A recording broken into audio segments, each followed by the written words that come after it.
Zebra ட்ரோன்கள். அதாவது இது ஒரு டீகாய் ட்ரோன்களா ரஷ்யா அதிகமா பயன்படுத்திட்டு இருக்காங்க. சமீபத்தில கூட வந்து பார்த்தீங்கன்னா, போலாண்டோட எல்லை பகுதிய வயலேட் பண்ணிருச்சு. ரொமேனியாவ வயலேட் பண்ணிருச்சு. மால்டோவா வயலேட் பண்ணிருச்சு. லாத்வியாவ வயலேட் பண்ணிருச்சுன்னு பல நாடுகள் கதறிட்டு இருக்காங்களே! ஸோ அதுக்கு பேர் போன ஒரு ட்ரோன் தான் இந்த ஜீப்ரா ட்ரோன்கள். தெர்மாக்கோல் அட்ட தான். மத்தபடி எதுவும் பெருசா இல்ல. இதுல அதிகமா வெடிமருந்துகள்லாம் இருக்காது. இல்லாத ட்ரோன்கள் தான் இது போல வயலேட் பண்ணியிருக்குன்னு சொல்றாங்க. ஆனா, இது போல ட்ரோன்கள்ல வந்து பார்த்தீங்கன்னா, சில ட்ரோன்கள்ல கேமராவும் அட்டாச் பண்ணியிருக்காங்க.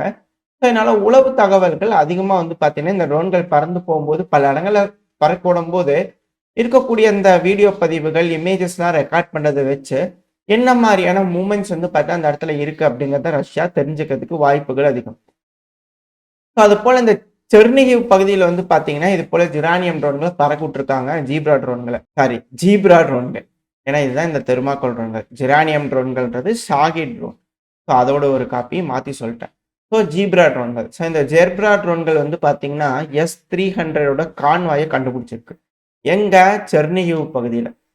ஸோ, அந்த செர்னிகிவ் பகுதியில தெரிஞ்ச உடனே ரஷ்யாவோட இஸ்காந்தர் பாலிஸ்டிக் மிசைல் டீம் இருக்கிறாங்க இல்லையா? எந்த ஒரு டிலேயுமே இல்லாம இம்மீடியட்டா வந்து பார்த்தீங்கன்னா லான்ச் பண்ணிட்டாங்க. ஸோ இந்த இஸ்காந்தர் பாலிஸ்டிக் மிசைல் லான்ச் பண்றதுனால, இது ரஷ்யாவோட மினிஸ்ட்ரி ஆஃப் டிஃபென்ஸ் தரப்புலருந்தே வந்து பார்த்தீங்கன்னா குடுத்துருக்காங்க. வீடியோ பதிவுகள் விட்டுருக்காங்க. அதுவும் குறிப்பா செர்னிகிவ் பகுதியில S-300 PS ரக ஏர் டிஃபென்ஸ் சிஸ்டம் டிப்ளாய் பண்ணியிருக்காங்க. அத நாங்க டவுன் பண்ணிட்டோம். அதுவும் கிளஸ்டர் மிசைல்கள பயன்படுத்தி, இந்த கிளஸ்டர் குண்டுகள் இருக்கு இல்லையா? அத பயன்படுத்தி பண்ணிட்டாங்க. இல்ல ரேடார் ஸ்டேஷனு, லான்ச்சர்ஸ் இது எல்லாத்தையுமே கம்ப்ளீட்டா துவம்சம் பண்ணிட்டோம் அப்படிங்கிறது போல ரஷ்ய தரப்பு வந்து சொல்லியிருக்கிறாங்க. இதுக்கு பின்னாடி காரணங்கள் இருக்கு. ஏன் அப்படின்னா, இந்த செர்னிகிவ் ஒப்லாஸ்ட்ங்கிறது லேஸ்ல கிடையாது. இந்த செர்னிகிவ் ஒப்லாஸ்ட்ல ரொம்ப ஃப்ரண்ட்ல வந்து பார்த்தீங்கன்னா, இது போல ரஷ்யாவோட ட்ரோன்கள் வந்து சாரி உக்ரைனோட ஏர் டிஃபென்ஸ் சிஸ்டம் கொண்டு வந்து டிப்ளாய் பண்றாங்க அப்படின்னா, ரஷ்யாவோட ட்ரோன்கள் இந்த நார்மலா வந்து பார்க்கக்கூடியது தான். இதுல இந்த S-300 சிஸ்டம் வந்து பார்த்தீங்கன்னா, டிப்ளாய் பண்றாங்கன்னா, ரஷ்யாவோட ஏர் டாமினன்ஸ தடுக்கிறதுக்காக வந்து பார்த்தீங்கன்னா, இது போல ஏர் டிஃபென்ஸ் சிஸ்டம் வந்து பார்த்தீங்கன்னா டிப்ளாய் பண்றாங்க. ஏன் டிப்ளாய் பண்றாங்க இந்த பகுதிகள் அப்படின்ற கேள்விகள் வருது. ஏர் டாமினன்ஸ தடுக்குறாங்க அப்படின்னா, அந்த பகுதிகள்ல அதிகமா ராணுவ வீரர்கள் தாக்குறதுக்கான உபகரணங்கள் இது போல வர்றதுக்கு அதிகம் வாய்ப்புகள் இருக்கு. ரஷ்யாவும் சரி, ரஷ்யால பல நபர்களும் சரி, உதாரணத்துக்கு டிமித்ரி மெத்வதேவ் அவர்களா இருக்கட்டும், இல்ல சேச்சனோட லீடரா இருக்கட்டும், கதிரவ் அவர்கள் இவங்க எல்லாருமே வந்து பார்த்தீங்கன்னா சொல்லக்கூடிய ஒரு விஷயம் தான். அதாவது இந்த பகுதிகள்ல அதிகமான ராணுவ வீரர்கள டிப்ளாய் பண்ணிட்டு இருக்காங்க உக்ரைன் அப்படிங்கிறதுனால. எப்படி இந்த உக்ரைன் ரஷ்யாவோட கர்ஸ்க்குள்ள போயிட்டு வந்து பார்த்தீங்கன்னா, கொடைஞ்சாங்களோ, அதே போல ரஷ்யாவோட பிரியான்ஸ்க் ஒப்லாஸ்ட்ல கொடைஞ்சிருவாங்களா அப்படின்ற கேள்விகள் இருக்கு. அதுக்கான காரணம் ரொம்பவும் சிம்பிள். இந்த பிரியான்ஸ்க் ஒப்லாஸ்ட்ல வந்து பார்த்தீங்கன்னா, ரஷ்யாவோட கட்டுப்பாட்டுக்குள்ள இருக்கக்கூடிய பகுதிகள்ல இருந்து லான்ச் பண்றாங்கன்னா, ஜெர்மனி வரைக்கும் வந்து பார்த்தீங்கன்னா, ட்ரோன்கள்னால போக முடியும். எந்த ஒரு பிரச்சனையும் இல்லாம. இப்ப இது போல விஷயங்கள் தொடர்ந்து நடக்குது அப்படின்னா, அவங்களால தாக்குப்பிடிக்க முடியாது. இழப்புகள் அதிகப்படியா ஏற்படும். இத தடுக்கணும் அப்படின்னா, இந்த பெலரூஸ்க்குள்ளேயும் இருக்கக்கூடிய அந்த ரஷ்யாவோட கனெக்ஷன் கொஞ்சம் இது பண்ணும், சுத்தி வளைக்கணும் அப்படின்னா, இந்த பிரியான்ஸ்க் ஒப்லாஸ்ட் ரொம்ப ரொம்ப முக்கியம். ஸோ இந்த செர்னிகிவ் ஒப்லாஸ்ட்ல இது போல ஏர் டிஃபென்ஸ் சிஸ்டம் அதிகமான வீரர்கள டிப்ளாய் பண்ணி அங்க போயிட்டு பிரியான்ஸ்க் ஒப்லாஸ்ட்ல மட்டும் உக்ரைன் கை வச்சுட்டாங்கன்னா, நாட்டோ நாடுகளுக்கு பெலரூஸ்க்குள்ளேயும் உக்ரைன பாதுகாக்கிறதுக்கும் அதிகப்படியான வாய்ப்புகள் இருக்கு. ஸோ அத ட்ரை பண்றதுக்காக தான் வந்து பார்த்தீங்கன்னா, அது போல விஷயங்கள் ட்ரை பண்றதுக்காக இது போல செய்றாங்களா? அப்படின்ற கேள்விகள் இருக்கு. ஏன்னா, இது போல ஏர் டிஃபென்ஸ் சிஸ்டம்லாம் அடிக்கடி டவுன் பண்றாங்க. இது போல விஷயங்கள் எட்டு வரோம்னா, இதுக்கு பின்னாடி பல காரணங்கள் இருக்கலாம். அதுல ஒரு காரணம் இதுவா இருக்கும். ஸோ செர்னிகிவ உக்ரைன் ரெடி பண்றாங்களா? ஸோ ரஷ்யா இந்த இடத்துலயும் ஒரு பஃபர் ஜோனுக்காக ஏதாச்சும் செய்வாங்களா? ஒரு ஆப்பரேஷன் ஏதாவது முன்னாடி வந்து ஒரு பஃபர் ஜோன் ஆப்பரேஷன் செய்வாங்களா? அப்படின்ற கேள்விகள் இருக்கு. ஏன்னா, இந்த ஜீப்ரா ட்ரோன்கள் இருக்கு இல்லையா? இதே பகுதிகள்ல 100 100 பாருங்க. 100 ஹரின்யா இருக்கு இல்லையா? ஹரின்யான்றது உக்ரைனோட காசு. ஸோ ரூ. 100 மதிப்பு இருக்கக்கூடிய உக்ரைனோட காசு வந்து பார்த்தீங்கன்னா, ஜீப்ரா ட்ரோன்கள் வந்து அங்க போட்டுட்டு போயிட்டே இருக்கு அதிகமா. அப்படி போல சொல்லப்பட்டு வருது. இது ரஷ்யாவோட ட்ரோன்கள். இது போல காச போட்டு போறாங்கன்னா என்ன அர்த்தம்? அப்படிங்கிற ஒரு கேள்வி வருது. ஸோ இது போல யுஏவிக்கள் வந்து பார்த்தீங்கன்னா, பல வேலைகள் செய்யுது. அதுல இதுவும் ஒரு வேலை. அதுவும் குறிப்பா செர்னிகிவ் பகுதி. அங்க தான் இந்த காசு போட்டு போயிருக்காங்க. ஸோ ஒரு வேள இந்த காசெல்லாம் இருக்கு. அந்த மக்கள் வந்து பார்த்தீங்கன்னா, இது போல காசுகள் எடுக்குறாங்க அப்படின்னா, அங்க இருக்கக்கூடிய மக்கள் ரஷ்யாக்கு ஃபேவரா போயிருவாங்களா? உளவு தகவல்கள் குடுத்துருவாங்களா? இல்ல அந்த பகுதிகள்ல களங்கம் உண்டாக்குறதுக்காக இது போல வேலைகள் செய்றாங்களா? அப்படின்ற கேள்விகள் பலது இருக்கு. என்ன நடக்கும்ன்றது தெரியல. வெயிட் பண்ணி பார்ப்போம். ஜெர்னிகவ்ல மிக பெரும் அளவுல பதட்டங்கள் அதிகரிச்சிருக்கு அப்படிங்கிறது மட்டும் புரிஞ்சுக்க முடியுது. அடுத்தது ரஷ்யா. இந்த ரஷ்யால வந்து பார்த்தீங்கன்னா சாங்ஷன் போட்டிருக்காங்க, அது பண்ணியிருக்காங்க, இது பண்ணிக்கிறாங்க, பலதும் சொல்லிட்டு இருக்காங்க இல்லையா? இல்ல இந்த சாங்ஷன ஓவர் ரைட் பண்றதுக்கு ரஷ்யா பல வகையான முயற்சிகள் எடுத்து இப்ப எல்லாத்தையும் சக்சஸ்ஃபுல்லா முடிச்சுட்டாங்க. ஏன் அப்டின்னா, ரஷ்யாவோட விமானங்கள். அது ஃபைட்டர் ஏர்கிராஃப்ட் ராணுவத்துக்கு தேவையானது மட்டும் இல்ல, சிவிலியனுக்கு வேணுங்கிற ஏர்கிராஃப்ட்ஸையும் ரஷ்ய தரப்புலயே உருவாக்க ஆரம்பிச்சுட்டாங்க.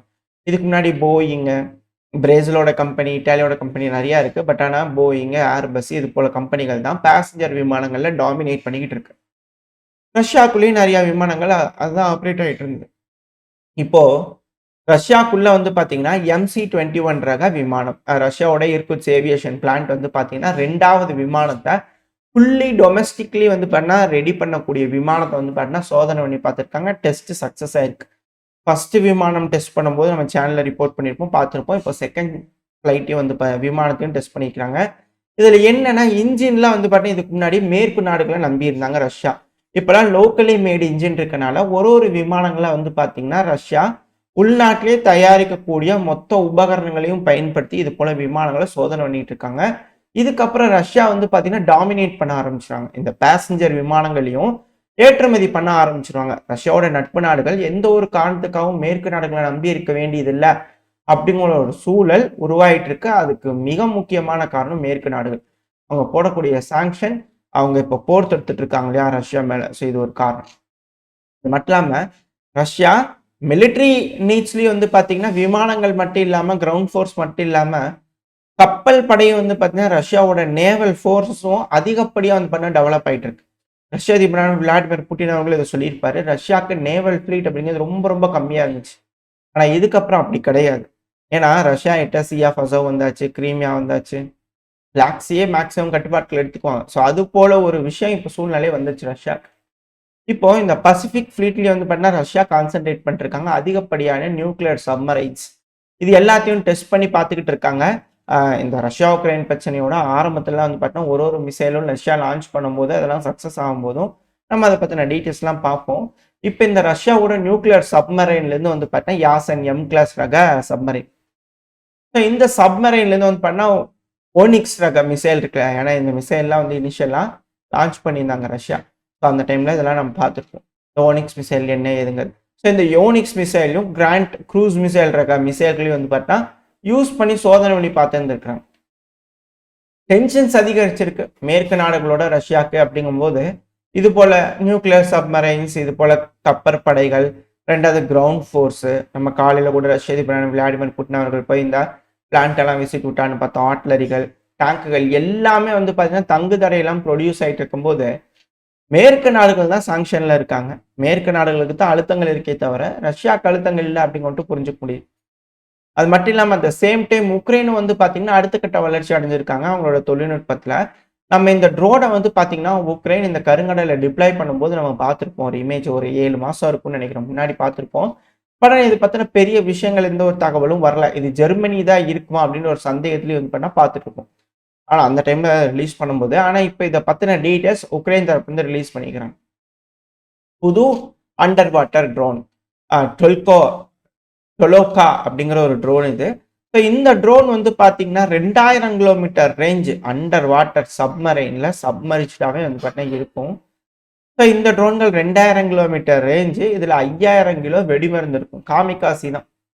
இந்த சப்மரைனே வந்து ஒரு டார்பிடோ மாரின்னு வச்சுக்கோங்களேன். ஸோ இது அங்க போய் கடல்ல எங்கேயாவது டிப்ளாய் பண்ணி வச்சிருக்காங்க கருங்கடல் அப்படின்னா, ஏதோ ஒரு கப்பல் வருது அப்படின்னா, இது போய் நேரா போய் மோதி வெடிக்கிறது தான்.